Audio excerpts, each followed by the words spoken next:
اچھا بھائی، عہد نامہ کی حقیقت عبداللہ صاحب لیہ سے پوچھتے ہیں، عہد نامہ کیا چیز ہے، اسے پڑھنا اور قبر میں رکھنا کیسا ہے، اس بارے میں وضاحت فرما دیں۔ بھائی اسلاف سے اس کا کوئی ثبوت نہیں ہے، کوئی صحیح حدیث کوئی ضعیف حدیث کچھ بھی نہیں ہے،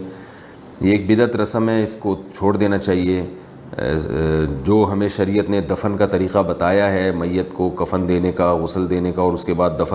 دفن کر کے مٹی ڈالیں، دعا کر کے آ جائیں، بس اتنا کافی ہے، اپنی طرف سے چیزوں کا اضافہ نہیں کرنا چاہیے۔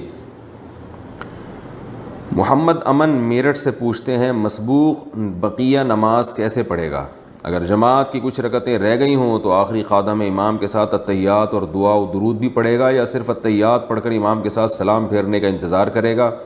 نیز باقی رکعتیں کس طرح پوری کرے گا؟ یعنی اگر کسی شخص کی امام کے ساتھ کچھ رکعتیں رہ گئی ہوں تو پوچھ رہے ہیں کہ باقی نماز کیسے پڑھے گا؟ تو پہلی بات تو یہ کہ امام کا جو آخری قعدہ ہوگا جس میں امام التحیات بھی پڑھتا ہے، درود شریف اور دعا بھی، تو جس کی رکعتیں نکل گئی ہوں وہ التحیات پڑھ کے خاموش ہو جائے، آگے درود شریف اور دعا نہ پڑھے۔ پھر امام صاحب جب سلام پھیریں تو جب دوسرا سلام پھیرنے لگیں تو یہ اللہ اکبر کہہ کے کھڑا ہو جائے، اس کے بعد یہ ثنا پڑھے، پھر اعوذ باللہ من الشیطان الرجیم پڑھے، پھر بسم اللہ الرحمن الرحیم پڑھے، پھر سورہ فاتحہ پڑھے، پھر سورت ملائے۔ پھر اگر یہ رکعت تھی 4 رکعتوں والی نماز، اور یہ نماز جو امام کے ساتھ اس نے پڑھی ہے 4 رکعتوں والی نماز ہے، اور اس کی 1 رکعت رہ گئی ہے، تو یہ سمپل رکوع کرے گا، رکوع کے بعد قومہ میں جائے گا، پھر 2 سجدے کرے گا اور التحیات پڑھے گا، التحیات کے بعد درود شریف دعا پڑھ کے دونوں طرف سلام پھیر لے گا اور نماز ختم ہو گئی اس کی۔ یعنی 1 رکعت اگر رہ گئی ہو کسی کی، چاہے یہ 4 رکعت والی نماز ہو، 3 والی نماز ہو، 2 رکعت والی نماز ہو، 1 رکعت اگر کسی کی رہ گئی ہو تو یہ کرنا پڑے گا۔ 2 رکعت اگر رہ گئی ہیں اور نماز ہے 4 رکعتوں والی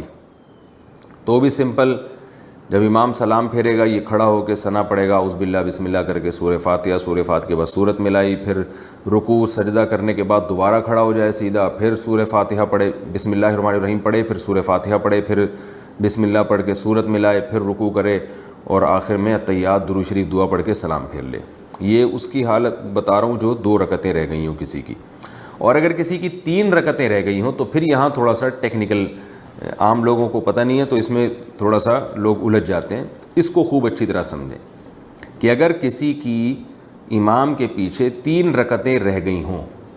تو یاد رکھیں امام نے یا تو 3 فرض پڑھے ہوں گے یا 4 فرض۔ ظاہر ہے فجر کی نماز میں تو 3 رکعتیں نہیں رہ سکتی نا، تو مغرب کی نماز میں رہ سکتی ہیں، یا یہ جو ہے ظہر عصر اور عشاء کی نماز میں۔ تو مغرب کی نماز میں اگر 3 رکعتیں رہ گئی ہیں تو بھی بہت آسان ہے، آپ نے کیا کرنا ہے، امام نے جب سلام پھیرا آپ کھڑے ہو گئے، وہی ثنا پڑھی، سورہ فاتحہ وغیرہ اعوذ باللہ بسم اللہ پڑھ کے، اور سمپل اسی طریقے سے 3 رکعتیں ادا کرنی ہیں جیسے آپ امام کے پیچھے اگر نہ ہوتے تو جیسے ادا کرتے، کیونکہ آپ کو امام کے پیچھے 3 رکعتیں ہی نہیں ملی ہیں، آپ آخری قعدہ میں شریک ہوئے امام کے ساتھ۔ لیکن 4 رکعتوں والی نماز اگر موجود ہے، یعنی 4 رکعتوں والی نماز میں آپ کی 3 رکعتیں نکل گئی ہیں تو خوب اچھی طرح سمجھیں، یعنی آپ امام کے ساتھ صرف آخری رکعت میں شریک ہوئے ہیں، تو اب آپ نے یہ کرنا ہے کہ امام نے جیسے ہی سلام پھیرا آپ کھڑے ہو گئے، آپ نے ثنا پڑھی، اعوذ باللہ بسم اللہ پڑھ کے سورہ فاتحہ پڑھی، سورہ فاتحہ کے بعد سورت ملائی، پھر رکوع کیا، پھر قومہ کیا، پھر 2 سجدے کیے۔ اب 2 سجدوں کے بعد آپ کو اختیار ہے، چاہے تو التحیات میں بیٹھ جائیں اور چاہے تو سیدھا کھڑے ہو جائیں، التحیات چھوڑ دیں۔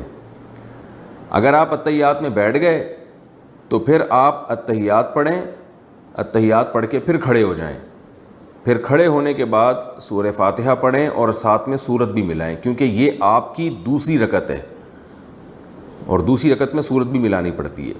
سورت ملائیں، رکوع سجدہ کریں، رکوع سجدے کے بعد پھر دوبارہ کھڑے ہو جائیں، کیونکہ قعدہ آپ پہلے ہی سے کر چکے ہیں، تو اب آپ دوبارہ کھڑے ہو جائیں، دوبارہ یہ آپ کی آخری رکعت ہے، یعنی تیسری رکعت ہے یہ آپ کی، جو کہ آخری ہے۔ تیسری اس لیے کہ چوتھی رکعت تو آپ امام کے ساتھ پڑھ چکے ہیں، تو یہ آپ کی تیسری رکعت ہے، تو اس تیسری رکعت میں وہی کرنا ہے جو تیسری رکعت میں فرض نماز کی تیسری رکعت میں کیا جاتا ہے، کہ بسم اللہ پڑھ کے فاتحہ پڑھیں اور سورت ملائے بغیر رکوع کر لیں، اور پھر رکوع سجدہ کرنے کے بعد سلام پھیر لیں۔ یہ بھی ایک طریقہ ہے۔ دوسرا طریقہ یہ ہے کہ آپ نے 3 رکعتیں آپ کی رہ گئی تھیں امام کے پیچھے 4 رکعت والی نماز میں، تو امام نے جب سلام پھیرا آپ کھڑے ہو جائیں, کھڑے ہو کے سورہ فاتحہ پڑھیں, اس کے بعد یعنی پہلے ثنا پڑھیں, سورہ فاتحہ پڑھیں, پھر سورت ملائیں, پھر آپ رکوع کریں, پھر سجدہ کریں. رکوع سجدہ کرنے کے بعد آپ بیٹھیں نہیں بلکہ کھڑے ہو جائیں, یہ طریقہ بھی جائز ہے. اور جب آپ کھڑے ہو گئے تو پھر آپ نے پھر سورہ فاتحہ پڑھی, پھر سورت ملائی, اس کے بعد پھر آپ رکوع سجدہ کر کے اب آپ بیٹھنا پڑے گا آپ کو, کیونکہ اس سے پہلے والی رکعت میں آپ نے قاعدہ نہیں کیا. تو آپ بیٹھ کے سورہ التحیات پڑھیں, یعنی التحیات التحیات للہ والصلوات والطیبات, یہ مکمل کرنے کے بعد پھر آپ دوبارہ کھڑے ہو جائیں, اور کھڑے ہونے کے بعد آپ نے سورہ فاتحہ پڑھی اور سورت نہیں ملائیں, پھر اس طرح رکوع سجدہ کر کے اپنی نماز کو کمپلیٹ کریں. امید ہے سمجھ میں آ گیا ہوگا, نہیں آ گیا ہوگا تو پھر دوبارہ رابطہ کریں انشاءاللہ. اچھا بھائی, کیا والد کا حج اولاد کے لیے کافی ہے؟ کلیم اللہ صاحب یو پی سے پوچھتے ہیں, میں حج کرنے کا ارادہ رکھتا ہوں لیکن والد کہتے ہیں کہ ہم حج کر چکے ہیں اس لیے تم پر حج فرض نہیں ہے, جبکہ کاروبار وغیرہ ہم سب کا ہے اور پیسے بھی ہمارے پاس رہتے ہیں, تو کیا ہم حج کریں یا والد کی اجازت کا انتظار کریں؟ دیکھیں, پہلی بات تو یہ ہے کہ والد صاحب کا حج اولاد کے لیے کافی نہیں ہے. حج ہر ایک پر الگ سے لازم ہوتا ہے. آپ پر حج جب لازم ہوگا جب آپ میں استطاعت بھی ہو. یہ جو آپ نے کہا کہ کاروبار تو ہمارا ہے, تو ہمارے کا مطلب کیا ہے؟ اگر والد صاحب کا بزنس تھا اور اسی بزنس میں آپ تعاون کر رہے ہیں اور اب سب مل جل کے بزنس کر رہے ہیں, تو اس سے یہ کاروبار آپ کا نہیں ہو جاتا. یاد رکھیے, فقہاء نے بیان کیا ہے کہ اولاد والد کے بزنس کو جتنی بھی ترقی دے گی تو وہ بزنس والد ہی کا رہے گا, اس کی ملکیت والد ہی کی رہے گی. تو یہ کاروبار آپ کا ہے کا مطلب اگر انویسٹمنٹ آپ نے اپنے پیسوں سے بھی کی ہے تو پھر تو آپ بھی شریک ہو گئے. اگر آپ کی انویسٹمنٹ اپنے ذاتی پیسوں سے نہیں ہے تو یہ ابا ہی کا کاروبار ہے, تو اس کاروبار کی وجہ سے آپ پہ حج فرض نہیں ہوگا. ہاں, آپ نے یہ کہا کہ پیسے بھی ہمارے پاس رہتے ہیں, تو اگر پیسے آپ کے پاس اس طور پر رہتے ہیں کہ اس بزنس سے جو ارننگ ہوتی ہے تو وہ ارننگ آپ ہی رکھ رہے ہوتے ہیں, اور والد صاحب نے یہ کہا ہوا ہے کہ جو پیسے آپ اپنے پاس رکھیں گے وہ گویا آپ ہی کے ہیں, گویا نہیں بلکہ صاف لفظوں میں کہ وہ آپ کی رقم ہی ہے, وہ صرف انتظامی معاملات انتظام کے لیے آپ کے پاس نہیں رکھوائے گئے بلکہ وہ سچی مچی کے پکے آپ کو دے دیے گئے ہیں. تو پھر وہ آپ ان پیسوں کے مالک ہیں. پھر دیکھا جائے گا کہ ایام حج یعنی حج کی جب درخواستیں جا رہی ہوتی ہیں, ایام حج نہیں بلکہ وہ ایام جن میں حج کی درخواستیں جا رہی ہیں, تو ان دنوں میں اگر آپ کے پاس اتنی بڑی رقم جمع ہو گئی جس سے حج کرنا ممکن ہے تو پھر آپ پہ حج فرض ہو جائے گا. لیکن اگر وہ پیسے آپ کے پاس ویسے ہی رہتے ہیں کیونکہ کاروبار میں آپ تعاون کر رہے ہیں والد کے پاس, تو والد صاحب نے کہا ہوا ہے کہ ٹھیک ہے بھائی جو ارننگ آ رہی ہے رکھتے رہو, پھر ہم مشترکہ حساب کرتے رہیں گے, تو یہ پھر امانت ہے آپ کے پاس, اس سے آپ پر حج فرض نہیں ہوگا. اور جب آپ پہ حج فرض ہو جائے تو پھر اس میں والد صاحب کی اجازت ضروری نہیں ہے. ہاں, اگر جانے میں والد صاحب کو نقصان کا اندیشہ ہو, ان کو خدمت کی ضرورت ہے, بوڑھے ہو گئے ہیں, تو پھر ان کی اجازت ضروری ہے. بیرون ملک جمعہ میں شرکت کا مسئلہ. حسان صاحب اٹلی سے پوچھتے ہیں, میں اٹلی میں جاب کرتا ہوں, یہاں جمعے کے دن دوپہر میں کھانے کا 1 گھنٹہ دیا جاتا ہے لیکن مسجد قریب نہیں ہے. گھنٹے میں 1 بس چلتی ہے اور پیدل کا راستہ بھی آدھے پونے گھنٹے سے زیادہ ہے. ایسی صورت میں میرے لیے جمعے کا کیا حکم ہوگا؟ اگر کسی دن ظہر نہیں پڑھ پا رہا تو اس دن ظہر پڑھوں گا یا کس طرح ازالہ کیا جائے گا؟ بھائی دیکھیں, جمعے کی نماز تو لازم ہے, آپ کسی بھی طرح سے جمعے میں شرکت کا انتظام کریں. جمعے کے دن شہر میں ہوتے ہوئے جمعہ چھوڑ دینا یہ تو بہت سخت گناہ ہے. تو اگر یہاں آپ لوگوں کے لیے پہنچنا ناممکن ہے تو آپ جتنے لوگ آپ کے اڑوس پڑوس میں ہیں ان سب کو کہہ کر جمعے کی نماز کا وہیں پر انتظام کر لیں آپ, کیونکہ یہاں آپ بتا رہے ہیں کہ بہت دور ہے اور کنوینس کا بھی مسئلہ ہے کہ جانے کے لیے کوئی صرف ایک ہی بس ہے, اور پیدل کا بھی رستہ آدھے پونے گھنٹے سے زیادہ کا ہے, تو یقیناً حرج ہے. تو اس حرج کا یہ حل نہیں ہے کہ آپ جمعہ ہی چھوڑنا شروع کر دیں, بلکہ اس حرج کی تلافی اس طرح سے یہ ہو سکتی ہے کہ آپ تمام حضرات جو بھی وہاں, ظاہر آپ اکیلے تو نہیں ہوں گے, آپ لوگ مل کے وہاں پر وہیں پر کہیں قریب میں یا تو مسجد بنائیں. سب سے بہتر تو یہ ہے کہ مسجد بھی نہیں بنا سکتے تو کہیں بھی کسی بھی جگہ میں اس 1 گھنٹے کے دوران جو آپ لوگ کو دیا جاتا ہے اس میں آپ جمعے کی نماز پڑھیں. کوئی بھی صاحب خطبہ پڑھ لیں اور 2 رکعت پڑھ لیں, اس طرح سے جمعہ ادا ہو جائے گا. خطبہ دیکھ کے بھی پڑھا جا سکتا ہے, جو بھی جمعے کے خطبے مل رہے ہیں نیٹ پہ بھی مل جائیں گے آپ کو, انٹرنیٹ پہ اس کا پرنٹ آؤٹ نکال لیں. بھائی کسی ساتھی کے ذمہ لگائیں, آپ یہ پہلے اذان دیں, اس کے بعد پھر دوسری اذان دیں، پھر اس کے بعد یہ خطبہ پڑھیں اور 2 رکعتیں پڑھیں اور سلام پھر لیں، جمعے کی نماز ادا ہو جائے گی۔ اس طرح سے جمعہ چھوڑتے رہنا یہ درست نہیں ہے۔ بطور عمل کیے جانے والے ذکر کا ثواب، زاہد صاحب گجرات سے پوچھ رہے ہیں کہ وہ اذکار جو عمل کے طور پہ کرتے ہیں، یعنی وظیفے کے طور پہ کرتے ہیں، ان کا مقصد یہ ہے، جیسے سورہ فلق، سورہ ناس، کیا اس کا ثواب ملتا ہے؟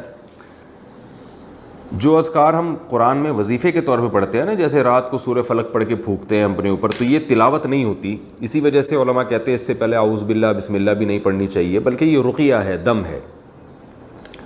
تو قرآن کی کوئی بھی ایسی آیت جو بطور رقیہ کے پڑھی جائے، جیسے آیت کرسی ہم پڑھتے ہیں اور پھونک لگاتے ہیں اپنے اوپر، دم کرتے ہیں، تو ایسی کوئی بھی آیت قرآن کی جو بطور دعا کے پڑھی جائے، بطور رقیہ کے پڑھی جائے، اس کے بارے میں یہ پوچھ رہے ہیں کہ کیا اس پہ ثواب ملتا ہے کہ نہیں ملتا، کیونکہ یہ سوال ایسا تھا کہ جو بہت سے لوگوں کی ممکن ہے سمجھ میں ہی نہ آیا ہو۔ تو جو چیز بھی بطور رقیہ کے پڑھی جاتی ہے تو وہ بھی دعا ہی ہوتی ہے، تو اس طرح سے تلاوت کا ثواب تو نہیں ملے گا، لیکن انشاءاللہ دعا کا ثواب بہرحال ملے گا، کیونکہ اس میں آپ اللہ سے دعا مانگ رہے ہیں، قل اعوذ برب الفلق من شر ما خلق، میں صبح کے رب کی جو ہے پناہ میں آتا ہوں، اور پھر من شر الوسواس الخناس ہے، وہ من شر حاسد اذا حسد، یہ سب دعاؤں کے الفاظ ہیں کہ حاسد کے شر سے پناہ مانگتا ہوں میں، تو دعا کا ثواب ملے گا اس میں انشاءاللہ۔ کیا زبان سے نیت کرنا ضروری ہے؟ ابرار احمد سومرو سکھر، نماز کی نیت کا کیا حکم ہے؟ دل میں نیت کافی ہے یا لفظوں میں سے نیت کرنا ضروری ہے؟ دل میں نیت کافی ہے، زبان سے نیت کو اگر کوئی ثواب سمجھے گا تو یہ بدعت ہے۔ تو نماز میں زبان سے نیت کرنا اسلاف سے، صحابہ سے ثابت نہیں ہے۔ البتہ مطلق نیت وہ الفاظ سے بھی ثابت ہے، ہم جب حج عمرے کے لیے جاتے ہیں تو لبیک اللہم لبیک کہہ کے ہم جو ہے وہ باقاعدہ زبان سے نیت کرتے ہیں کہ اے اللہ میں عمرے کی نیت کر رہا ہوں یا میں حج کی نیت کر رہا ہوں، اور یہ والی زبان سے نیت حدیث سے ثابت ہے۔ تو نماز میں بھی اصل تو یہی ہے کہ دل میں نیت ہو۔ تو وسوسے کے جو مریض ہوتے ہیں جن کو یہی نہیں پتہ ہوتا ہم نے دل میں سوچا کیا ہے،